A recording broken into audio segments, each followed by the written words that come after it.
Hello, everybody. Welcome to the most suppressed show on the internet. Maybe not the most suppressed, but one of the most suppressed. If you're seeing this, consider yourself lucky. Please share it. Please let everybody know this is your moment of clarity. So, I see some people are already talking about how weird it is to wake up to good news. That Trump has COVID-19. Now, here's the thing. I flipped on MSNBC because I wanted to see their take because they are the faux resistance, right? They are the mainstream televised representatives of the faux resistance, and they had this. They were doing this thing. They continue to do this thing where they're like, well, it's this is a sad thing. We really hope Trump gets better soon. This is just a very sad development, and they keep doing that shit. Whereas, backstage they're fucking high-fiving, they're dancing around, they got their quinceañera dresses on, they're fucking thrilled. And it's just more lying. It's more lying from the corporate media that they somehow are saddened by Trump getting sick with COVID-19. It's lying comes so naturally to them that lying about, we're really, this is really heartbreaking. We hope he gets well. We wish him a speedy recovery. All this horse shit. And it goes to show that their real goal is to make sure the American empire is going to be fine. And in order to do that, you've got to respect the presidency to some level. You have to pretend you care that the president is sick right now or whatnot. So they're all doing that horse shit on MSNBC. I haven't watched CNN, but I assume they're doing the same shit about, this is just very sad and everything. Now, Another point that I think is important here is obviously this was Donald Trump is he's the main representative, the main face of saying don't worry about the masks. I'm big, I'm tough. It doesn't matter. But of course, the masks sort of protect others mostly, more so than yourself. They're a little bit for yourself, but they're mostly for others. And but he doesn't give a fuck, right? It's not about others. He doesn't give a fuck about others in the real world in general. So why should he care if he makes other people sick? He doesn't. He shouldn't. And most of these oligarchs don't. And so they were doing the big man thing. I'm so tough. Viruses can't get to me. I will not wear a mask. Oh, look how tough I am. So now he has it, and he very well could get through this without, hardly. It could be moderate symptoms and that's it. But this is actually very similar to climate change in that climate change, a lot of people run around thinking, well, it's not going to impact me. I'm tough. I'm strong. I can, I have, some of them are thinking, I'm rich. I can move to other places or whatever. But it's going to impact everybody eventually, even if it hasn't yet impacted you, which it already had. Climate change already has impacted much of the country, much of the world. You have climate refugees in the millions and millions. It's impacting everyone. And so whether you believe in the science, similar to COVID-19, whether you believe in the science or not, doesn't matter. You don't have to believe in climate change to notice that the forest outside your window is on fire. You don't have to believe in it to see the river coming towards your house. So this whole, I'm too tough for science thing always comes back to bite you in the ass at the end. That didn't always come back. So Trump, if he gets through this with the moderate symptoms, then he'll probably say, look at how big and tough I am, and I told you it's not a big deal, and I was fine and everything. But what we're seeing with the COVID-19 numbers is that a far higher percentage of people are dying if they are people of color, Latinx, Black people, and also poorer people are more likely to die from COVID-19. And there's multiple reasons for this, but the biggest one being that they're not getting the best treatment. They're not going to get the best hospitals, the best doctors, the best ventilators, the best medicines. And so this is a level of inequality that impacts who survives, who does well against COVID-19. And Donald Trump will likely be fine. I mean, he's going to have at the top of the line everything, because he's rich, but also just because he's president. If he were a poor president, which such a thing doesn't exist, he still would be getting the top level of care. But most Americans are not. Most Americans are not getting the top level of care. Most Americans are either getting a lower level of care, or they're getting almost no care. Many people are afraid to go to the hospital, and that impacts anybody who doesn't have a lot of money, doesn't have health insurance, fears the bills that they'll be saddled with the moment they walk out of the hospital. And, traditionally and in our country, people of color are more likely to not have health insurance and more likely to therefore fear those bills. So they're less likely to go running to the hospital every time they have any kind of slight problem. They get a cough and they don't bother to go get, to the hospital, because they never know what they're going to be fucking facing. What kind of bills? Are they going to walk out of there with a $2,000, $3,000 bill, the amount of money they make in, a couple of months or whatever? And so you're seeing that inequality is inhibiting the American people's ability to deal with this thing. That's why countries that have universal health care are faring far better in general. I don't mean that fewer people are necessarily getting infected, but I mean fewer people are dying. They have lower death rates. They have lower long-term hospitalization rates. And we have immense inequality. Our Gini coefficient, if you don't know that term, it's an important term to learn about. GINI. It's basically the level of inequality in a country. And you can look up the various Gini coefficient for various countries, for all the countries, and the United States is just about at the top of the list. We have one of the highest levels of inequality, and it's actually higher than ancient Rome just before their collapse. So we are an empire with immense inequality, teetering on the edge of collapse. And, it impacts the way that we deal with a pandemic. It impacts the way we deal with everything. It impacts the discussions on our televisions, and it impacts the way we deal with a pandemic and climate change and everything else in our lives. It has something to do with that gut-wrenching inequality that we try and pretend is like a separate thing. Like, oh, yeah, there's inequality. Some people are having a tough time getting by. But then over here, there's climate change. And then over there's a pandemic we're dealing with.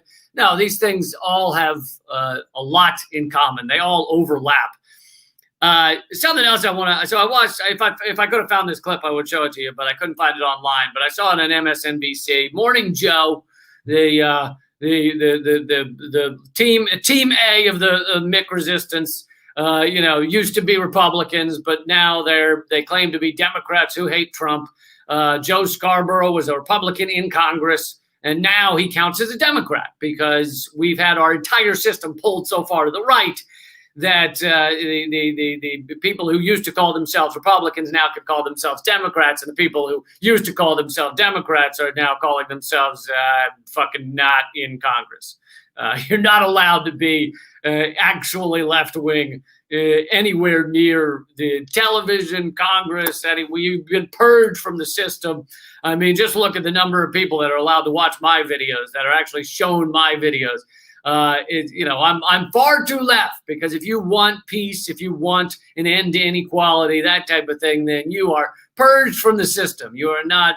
You are vomited out, spit out by the YouTubes and the Twitters, and stopped from being able to relay these messages as much as possible. Meanwhile, MSNBC, every video they put up nowadays gets hundreds of thousands of views. Isn't that interesting? Didn't used to be that way. I wonder why that is. Oh, that's because YouTube changed their algorithm to help the empire. And let me tell you, it's all going swimmingly. Thank you, YouTube, for doing that. But so MSNBC, Morning Joe, they're talking about president having COVID-19. They have their foreign policy guy on, who's they ask questions about foreign policy and stuff like that.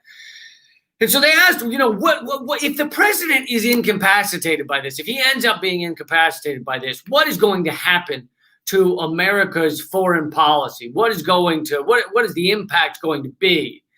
And the guy said, well, luckily, most of our foreign policy will continue as is. It's not really going to have an impact on America's behavior overseas, our ability to quote unquote defend ourselves. So everything on that front's going to be fine. He brought up Mike Pompeo, and he said, Mike Pompeo is at the helm of these things in a lot of ways, and he's being very, very assertive, very aggressive. And so what this is saying, if you really translate it, is MSNBC, which is supposedly the liberal network, right? Well, what this really is saying is that despite if the president were to become incapacitated, let's say he can't make decisions, and let's ignore that it's Trump, it's a psychopath. Let's just pretend it's some random president. If the president becomes incapacitated, can't make decisions, no worry. Our war machine, our machine of death and destruction that it spans the globe with 900 military bases around the world and trillions of dollars spent every year, over $20 trillion unaccounted for at the Pentagon, and the stated budget is $738 billion a year, and it would take $30 billion a year to end world hunger each year. I mean, compare those numbers. So we're dumping $1 trillion into this machine of death and destruction, and it will continue the same. Nothing will change if the president can't make decisions. Think about that for a second. Think of how fucking horrifying that is. Now, I get that people are like, oh, well, if Trump can't make decisions, thank goodness the military machine will continue as is. But think of how horrifying that system is. No matter what our elected officials might say or do, our killing machine will be fine. It will keep going as is, untouched, undeterred, undisturbed. Just keep trucking along, just persisting, just like some fucking automated machine. The death and destruction, the bombs rain down, the bombs pour down on poor innocent civilians. None of that will change if the president, if the elected officials stop doing their job for whatever reason. We will keep obliterating lives overseas. Hallelujah. And MSNBC, these morning joke folks, we're like, woo, thank goodness. Thank goodness there's not going to be a change if the president becomes incapacitated. Now, I get that because people despise Trump so much that, and he is such a fucking sociopathic goon, that they're like, oh, thank goodness Trump can't make decisions. But this would be the same if Bernie Sanders were in that office or if some other person were in that office. The military-industrial complex does not care who's in the highest office. For the most part, the president will change the little trimmings here and there, but for the most part, the Pentagon runs on its own. And actually, Joe Scarborough and his other little fucking nitwit, vapid, empty-brained assholes, they then go, their response was, yeah, well, actually, because Donald Trump has tried to inject himself so much into the day-to-day of our foreign policy institutes, people trying to do their jobs while they're seeing tweets from Trump that insult them or go after their job, or they're getting phone calls or whatever. Because of all that chaos Trump has brought, many of these people have realized that they just need to do their job no matter what's going on in the presidency. So Joe Scarborough and these folks, they were basically celebrating or excited about the fact that most of the deep state, the state beyond the presidency, will not be deterred, will not change, and has not changed, no matter who the people, the unwashed masses, you and me, vote for. Now, again, this is no defense of Donald Trump's decisions. This is talking about how the system works. And this is revealed. Right now, the system is being revealed in a lot of ways. Don't worry. The deep state, the military-industrial complex, they will all run no matter what your little elected people do. They'll all continue to cause havoc around the world. It's that statement should be horrifying to everyone, but to the Mick resistance, that's good news. That's the good news. All right, hallelujah. Good for us. We can keep running things as is, no matter who the fuck is in the White House, no matter what they try and do. It'll all be the same.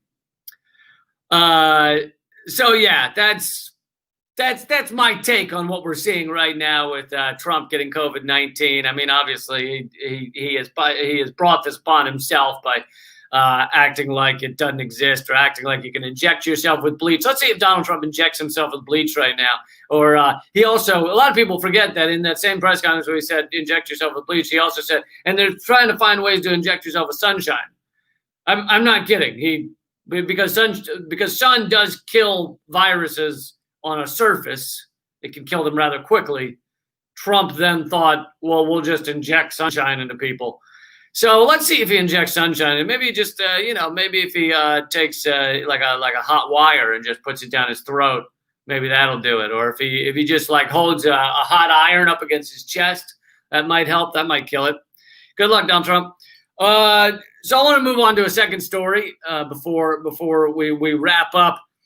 Please share this. Please let everybody know, even though it's suppressed. Thank you so much for those of you who help spread it and let people know about it. I try and do these almost every single day, except sometimes. And they're at leecamp.com. Anytime you want one, anytime you want to find out what's going on in the world, go to leecamp.com. There's almost something new every single day. New videos, new columns, new podcasts. My two podcasts are Government Secrets, one of them, and the other one's called Common Censored.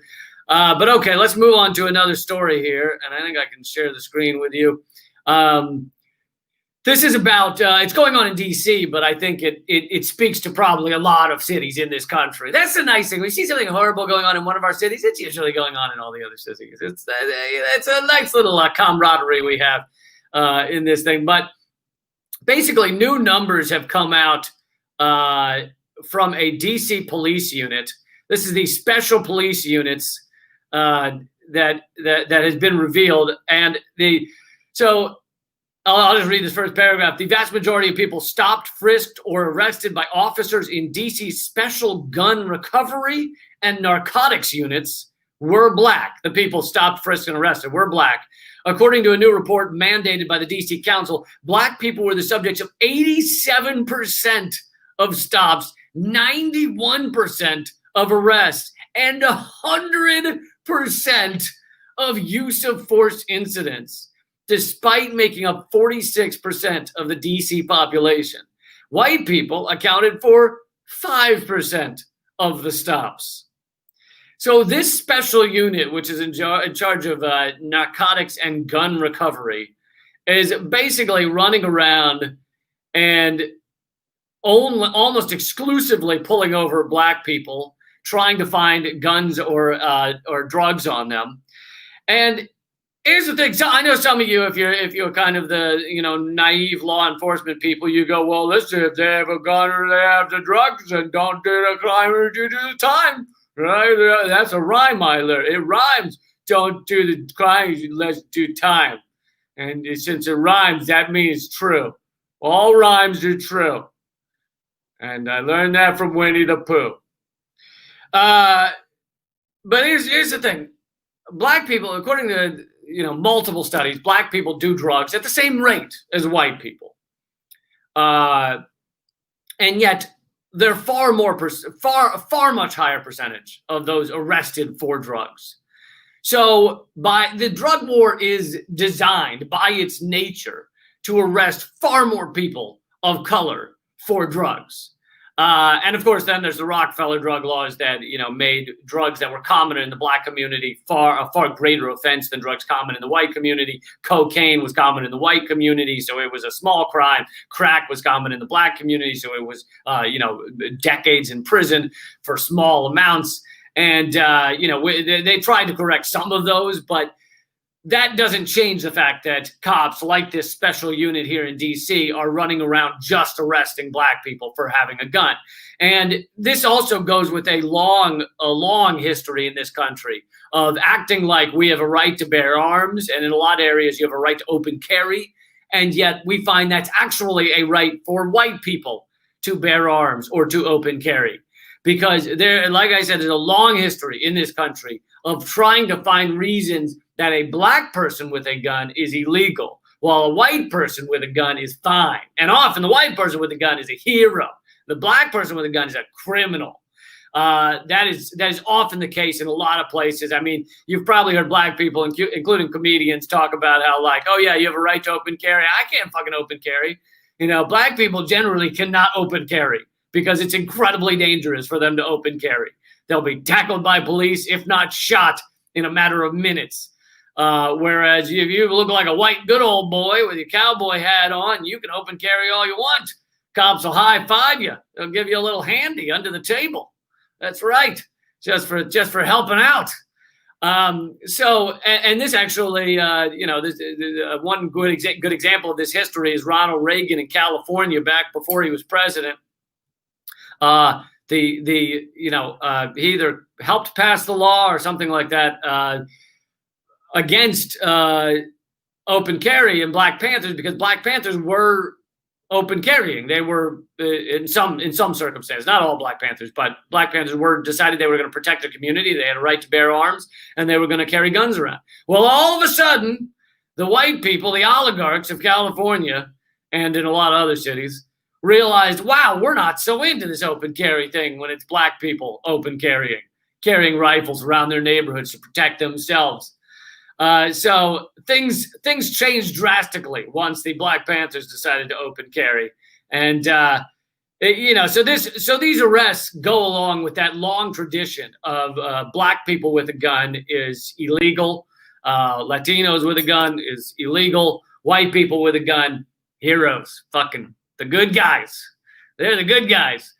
So you look at these numbers of this report, and it's just fucking incredible. I mean, it's just like these aren't even. It'd be one thing if like Black people were 46% of the population in DC and like 59% of arrests or 65%. You'd be like, well, that's probably still a little racist, but it's not crazy racist. This is 100% of use of force incidents, 87% of stops, and 91% of arrests. Basically, these cops, which are overwhelmingly white, are running around, and some are Black, but are running around just trying to catch Black people with drugs and guns. Don't give a shit if white people have drugs and guns. Just trying to stop the Black people. So this is that's data from August 1st, 2019 to January 31st, 2020. And it obviously overlaps with some of the time that Black Lives Matter has been a prevalent force in this country. So rather than having the effect, at least in this instance, other cities it may be different, but at least in this instance, rather than having the effect of, wow, people are protesting for Black Lives Matter, this should be important, this should matter, we should change our policing, we should change the way our policing works. Rather than that being the effect, you see that at least with this unit, the effect, or maybe they've been doing this for decades and they just haven't changed, but let's say the effect was either to continue their incredibly racist policing or to actually increase their racist policing because they are scared of Black Lives Matter, of people standing up and saying that this police brutality cannot continue this way. This is incredibly racist system. As many of you have heard me mention before, we have the largest prison population in the world. We have the largest prison state in the world, the largest per capita imprisoned people in the world. So here's another point, as our ruling elite love to run around talking about human rights in Russia and Iran and China, as they run around and you go pointing at these countries that are their enemies. And look, I'm not saying there aren't human rights abuses in these countries. There are, but that it is slightly hypocritical to run around doing that, not mentioning that we are the largest prison state, that we have more people locked up. We have more Black people locked up right now than there were slaves during the time of slavery. 1 out of every 3 Black men will at some point be in the U.S. Incarceration system in some way. And it's because that's how it's designed. It's designed to enforce this system. It's designed to enforce a system that allows the rich to rule over a poor or middle-class people that are 80 to 90% of the country. And if we were to unite even slightly, then you would not have the rich ruling over us. They have a democracy problem. Richard Wolff, the economist, said capitalism has a democracy problem. And these things are all intertwined. It's got racist implications. It's got class implications, and these things are intertwined. And capitalism has a very big democracy problem because capitalism relies and creates a system of an incredibly rich, tiny number of people ruling over a either very poor or middle class group of people that is far greater in numbers. Far greater. We're talking, if we have 30 million in this country, we're talking, 325 million are middle class or below. And so you have this tiny percentage that are ruling over, and it goes for almost all of Congress. I mean, what is it? 2/3 of Congress is now millionaires, and the rest aren't doing so bad. Then you have all the other levels of government, the lobbyists and the staff and everything else. And, they're in this revolving door where they'll work they'll work on a staff of a senator for a minute, and then they'll go off and be a lobbyist and get rich. Or you have generals that'll work in the military for 20 years, and then they go off and get rich at the weapons contractors. It's an endless revolving door. And then they'll also go on MSNBC and tell us how much we need to go to war, because that's who you should look to decide whether to go to war, is the fucking guy who's knee deep in blood, the guy who's fucking got his fingers in deaths around the world, the guy who has set up his entire ego is based, his entire life and ego and legacy and being is centered on the death and destruction that he has helped commit overseas around the world. And now he's going to go on MSNBC and CNN and Fox News and tell you how we need to go to war, or how we need to bomb, or how we need to defend ourselves, or how Turkey's being bad, or how Iran is being bad, and we need to have economic war on them and watch their people starve to death so that we can protect ourselves in the richest country in the world. It's all horseshit. It's a revolving door of horseshit. Okay, and I don't know if anyone's tried to create a real one of those. It sounds very messy, but I've been to hotels that smelled like a revolving door of horseshit. But anyway, I hope that clarified a few things. Hope we got to a lot. We got to a lot there. I feel like we did good work here. I like to end these like a therapy session. I feel like we got a lot done here. A lot done. Please share this. Please go to leecamp.com for new videos and stuff almost every single day, except sometimes. And please hit the subscribe button at youtube.com/momentofclarity so that you too cannot find out about my videos, because YouTube won't tell you. So you got to go to leecamp.com. It's the only answer. And you got to sign up for the email list because that's slightly less suppressed, although half of it gets sent to your spam filter. So it's still somewhat suppressed, but maybe not as much.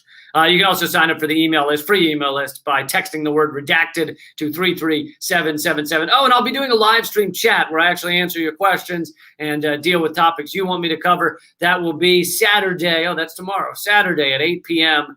At youtube.com/momentofclarity, or on my Facebook page, Lee Camp Comedian. But YouTube's the better one to go to. So, live chat where I'll actually answer all your comments, talk to you guys with Eleanor Goldfield. And that's 8 p.m. Eastern at youtube.com/momentofclarity. Okay, keep fighting.